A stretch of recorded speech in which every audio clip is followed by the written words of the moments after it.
Assalamualaikum warahmatullahi wabarakatuh.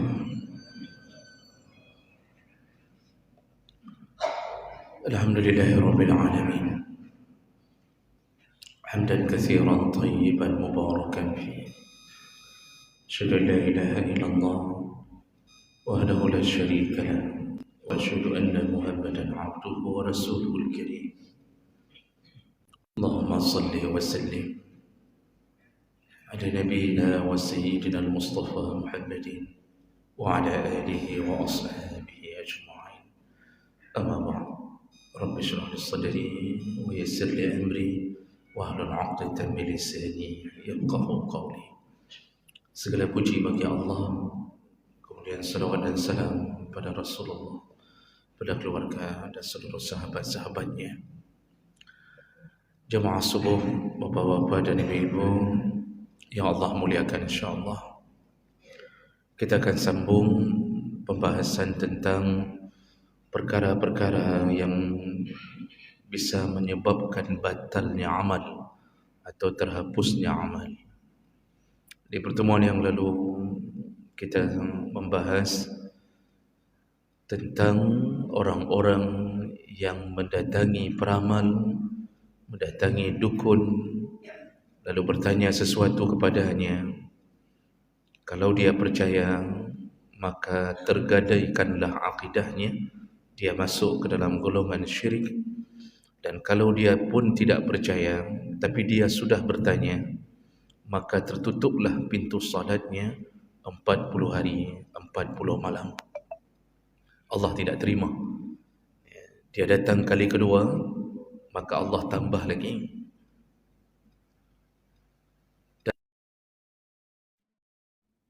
Di dalam kepercayaannya atau seringnya bertandang ke peramal, ke dukun, maka matinya dalam keadaan su'ul khatimah, dalam keadaan salatnya tidak pernah diterima Allah Subhanahu wa taala.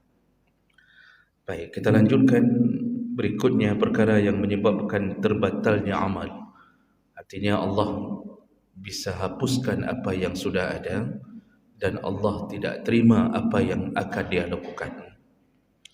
Berikutnya yaitu uququl walidain, yaitu orang-orang yang durhaka kepada orang tuanya.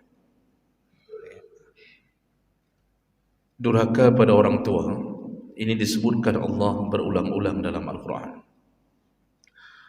Dan ini menjadi petunjuk bahawa salah satu dosa terbesar yaitu ketika terjadinya kedurhakaan. Nabi Isa alaihi salam ketika diminta untuk bicara di saat beliau bayi, salah satu yang beliau sebutkan selain daripada menyebutkan bahawa beliau Nabi, beliau menyebutkan wa barram biwalidati. Jadi beliau akulah Nabi. Lalu beliau mengatakan, aku tidak menyembah Tuhan selain daripada Allah, wa barram biwalidati, dan aku adalah orang yang paling baik atau paling berbakti kepada orang tua aku. Jadi Nabi Isa menyebut walidati karena tidak ada ayah. Itu apa yang diucapkan ketika bayi. Dan ini tentunya menjadi petunjuk. Bayi itu sebenarnya tidak bisa ngomong, tapi Nabi Isa diizinkan Allah untuk bicara. Tapi yang diberikan isyarat adalah tentang berbakti pada orang tua. Makanya ridha Allah itu ada pada ridha orang tua.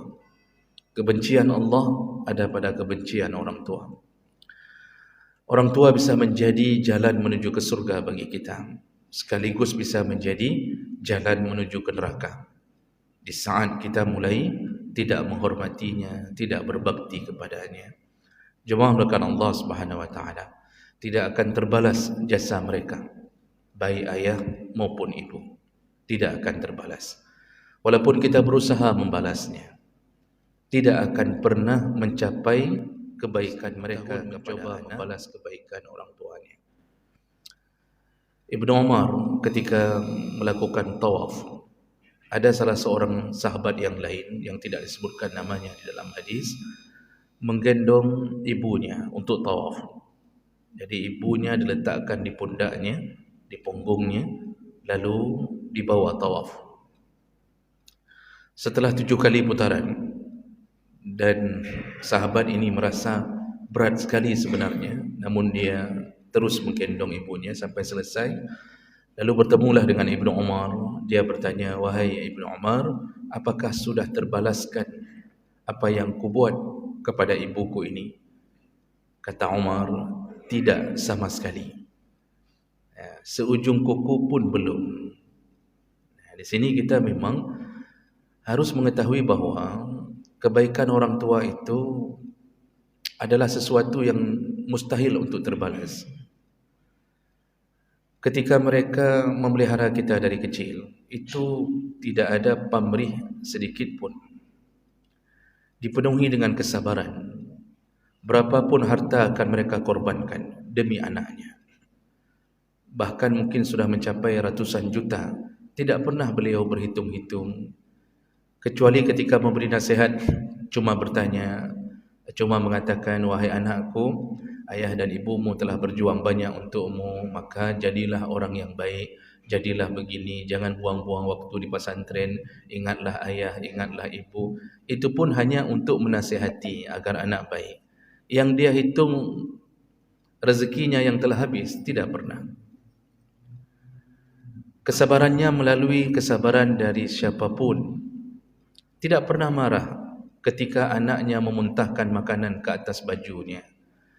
Tidak pernah mereka memukul anak ketika kencing tiba-tiba berserak di atas pakaiannya.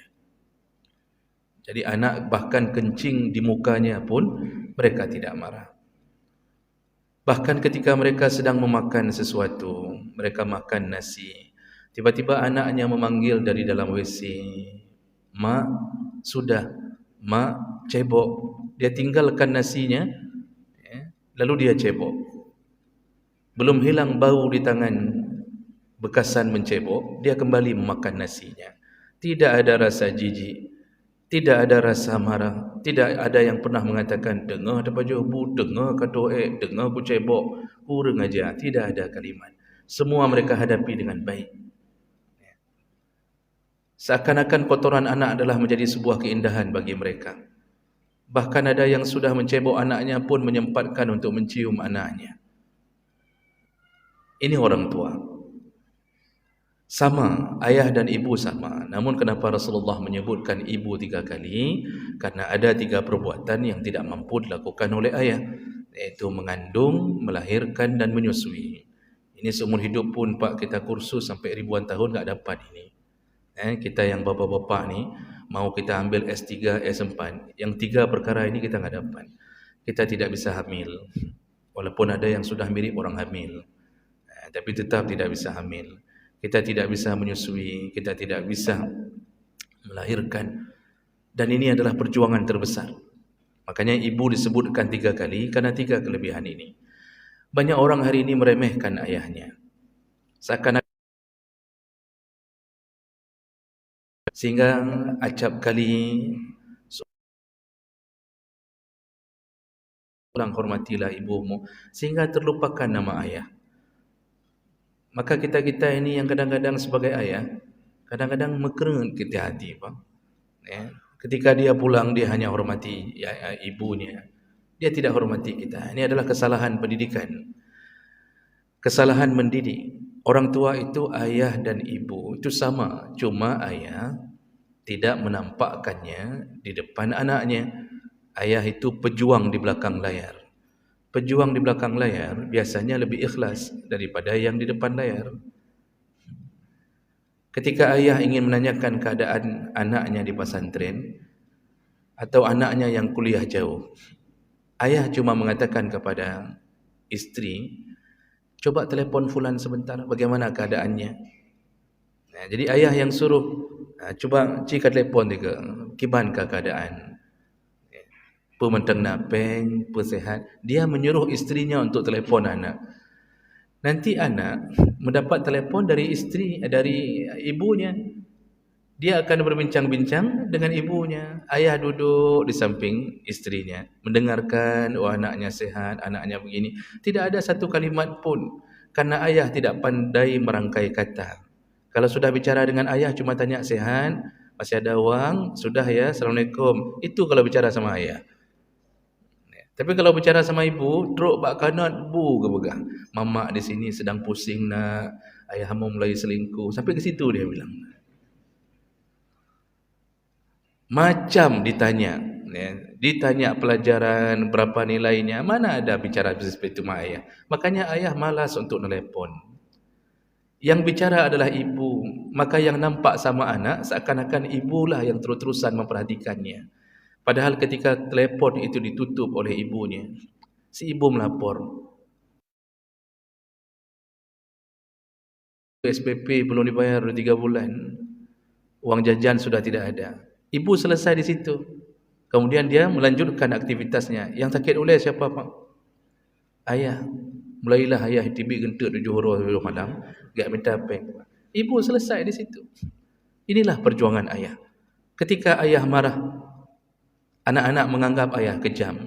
Padahal di balik marahnya, ayah punya sayang yang luar biasa. Cuma gaya ayah tidak bisa lembut. Karena kita laki-laki memang diciptakan dari tanah. Tanah itu pak, itu adim, dia keras. Walaupun selembut-lembut kita, tetap ada keras yang kita pegang. Maka dijadikan pemimpin. Ketika anak naik sepeda atau anak naik motor, maka kita akan mengatakan dengan keras, hati-hati, ini jatuh. Atau jangan, enggak boleh. Nanti kalau sudah besar, jatuh nanti. Anak nangis, lapor ke ibu, ayah tidak beri izin, ayah enggak kasih naik motor, ayah enggak kasih naik ini. Si ibu akan mengatakan, sabar nak, sabar, ayahmu memang begitu. Misal ibunya juga agak sedikit kurang ajar juga sangat seperti itu kan. Maunya kan gebela ayah bacut. Bapak ibu yang Allah muliakan, kenapa ayah begitu keras? Memang suaranya keras, tapi ketika dia mengatakan itu, di dalam hatinya dia akan berkata, nak, ayah tidak tega kalau kamu jatuh nak. Ayah tidak tega melihat darah keluar dari lututmu. Jangan dulu, jangan sampai masuk parit nak. Cuma cara mengatakannya, kasih sayangnya melalui nasihat-nasihat yang nampaknya di mata anak adalah kejam. Inilah profil seorang ayah. Makanya kita ini setiap langkah kaki keluar dari rumah kita Bapak Ibu, Allah hargai dengan pahala. Kita mencari nafkah. Para sahabat itu sempat salah faham. Jadi ketika sahabat sedang duduk dengan Nabi SAW, ada seseorang yang keluar di hadapan mereka, itu membawa peralatan untuk bekerja. Lalu para sahabat mengatakan, dia ada Nabi ni di sampingnya. Jadi mereka lihat yang lewat ini itu rajin sekali bekerja. Lalu sahabat mengatakan, seandainya dia rajin dalam ibadahnya seperti hari-harinya bekerja, sungguh itu lebih utama. Jadi menganggap bahawa tak perlu rajin sekali cari nafkah, yang penting ibadah saja. Ni orang ni ada ibadahnya, tapi nampaknya rajin sekali dalam mencari nafkah. Lalu Nabi menyaut, tidak tahukah kalian bahawa seorang laki-laki yang keluar dari rumahnya mencari nafkah, maka itu adalah ibadah untuknya. Bahkan apa yang dia beri kepada anak istrinya, setiap suapan diberi pahala oleh Allah. Setiap suapan. Kita bawa pulang ikan, bawa pulang beras, dimasak, dimakan, satu suap berpahala. Bukan satu piring, bersuap diberikan pahala oleh Allah. Kepada siapa? Kepada ayah yang mencari nafkah. Maka oleh kerana itu Bapak Ibu yang Allah muliakan, janganlah sampai kita merasa bahawa mencari nafkah itu bukan ibadah. Namun kita bisa jatuh dalam jebakan syaitan ketika kita hanya hidup untuk mencari nafkah, sehingga melupakan ibadah kepada Allah Subhanahu Wa Taala. Tapi kalau diimbangkan berdua bersama, maka mencari nafkah pun menjadi bahagian ibadah. Maka Nabi SAW menyebutkan paling besar sekali dosa durhaka kepada orang tua. Di situ Nabi menyebutkan dalam salah satu hadis, salasatun la yaqbalullah minhum sarfan wala adlan. Kata Rasulullah, ada 3 kelompok orang Ada 3 kelompok orang yang Allah tidak akan terima amalnya, baik yang sunnah, baik yang wajib maupun yang sunnah. Ada 3 kelompok orang yang Allah akan tolak amalnya, apapun dia lakukan. Mau puasa Ramadan, mau puasa Senin Kamis, 3 orang ini tidak diterima oleh Allah apapun yang dia perbuat. Siapa mereka? Orang pertama adalah aqun, yaitu yang durhaka kepada orang tuanya. Yang kedua adalah mannan, yang suka mengungkit-ungkit amal salehnya sendiri. Kemudian yang ketiga mukazzibun bil qadar, orang yang mendustai takdir Allah, tidak terima takdir Allah. Nah, orang pertama langsung disebut Nabi adalah aq, yaitu durhaka. Orang yang durhaka walaupun ke masjid 24 jam, walaupun berzikir, tapi tersakiti orang tuanya, maka tidak diterima amalnya. Nah, ini jemaah melakukan Allah. Makanya disebutkan oleh Nabi, Allah tidak rida kepadanya. Syarat diterimanya amal adalah rida Allah.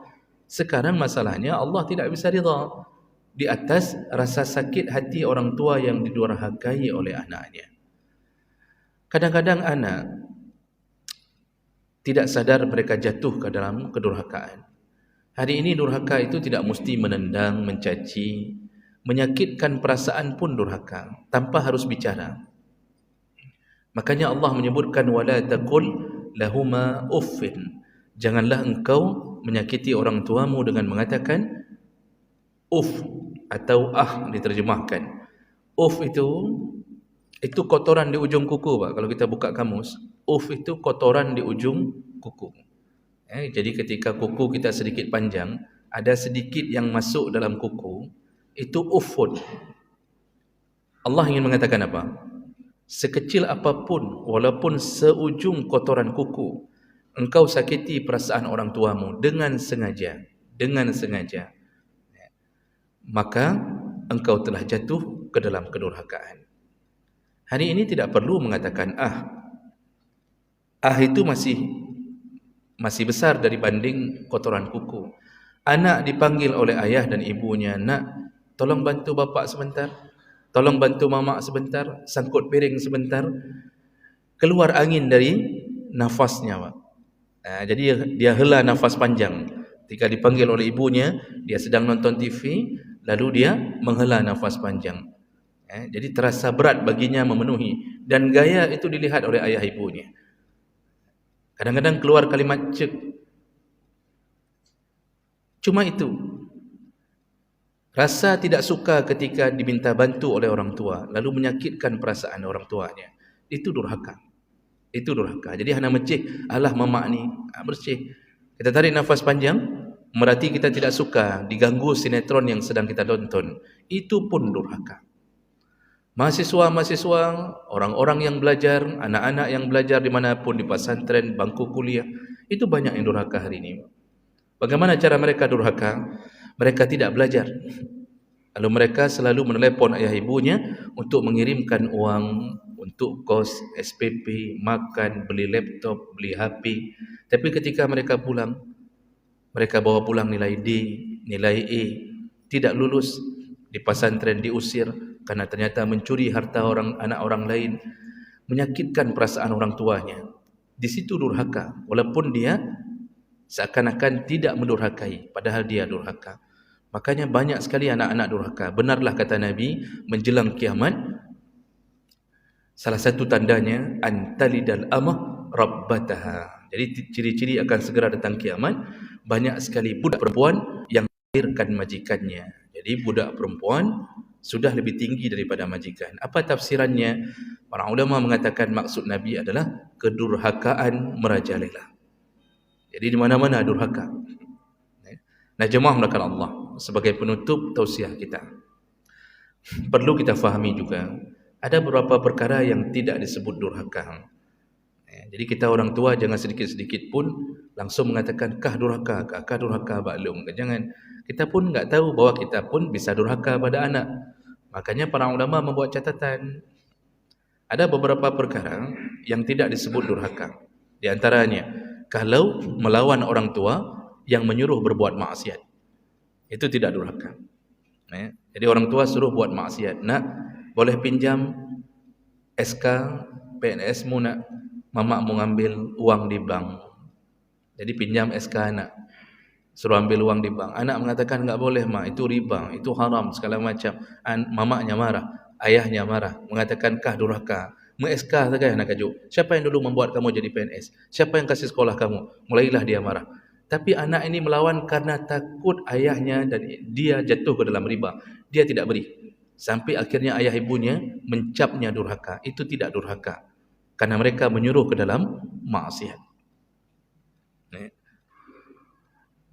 Dulu Sa'ad bin Abi Waqqas, sahabat Nabi, itu ketika sudah masuk Islam, ibunya tidak masuk Islam.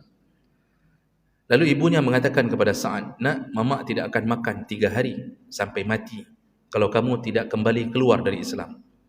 Sa'ad bingung, dia mencintai ibunya, tapi satu sisi ibunya menyuruh dia kafir kembali. Dilaporkanlah ke Rasulullah. Kata Rasulullah, ya, tidak perlu taat. Maka turunlah ayat Allah, wa in jahadaka ala an tusyrika bi ma laysa laka bihi ilmun fala tuti'huma wa sahibuhuma fid dunya ma'rufa. Kata Allah, diturunkan ayat karena saat ini kalau orang tuamu mengajakmu untuk melakukan syirik atau melawan Allah, maka janganlah taat kepadanya. Tetaplah berbuat baik di dunia. Sejak itu taat pulang. Sa'ad pulang ke rumahnya dan mengatakan, ibu, silahkan ibu tahan makan dan minum, tidak makan-makan. Sampai mati pun aku tidak lagi keluar dari Islam. Di situ baru ibunya makan. Karena ibunya berfikir, oh, ada harapan leh. Daripada mati, kakak kepaju keju. Akhirnya ibunya buka puasa, Pak.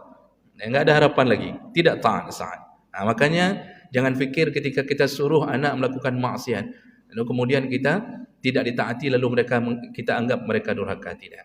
Berikutnya di antara contoh yang bukan durhaka adalah tidak durhaka kalau seorang ayah atau ibu menyuruh menceraikan anaknya, lalu kita tidak taat, kita tidak mau ceraikan.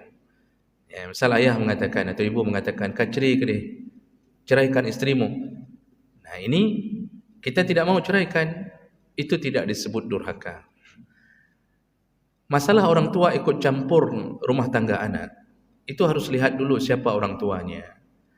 Kalau model Nabi Ibrahim, misal Nabi Ibrahim yang jadi orang tua kita, Pak, itu Nabi Ismail pun taat ketika disuruh cerai. Kan Nabi Ibrahim menyuruh Ismail untuk menceraikan isteri pertamanya karena buruk akhlaknya. Jadi Ibrahim datang, dia mengatakan Ismail itu begini-begini. Dia tidak tahu dia berhadapan dengan mertuanya.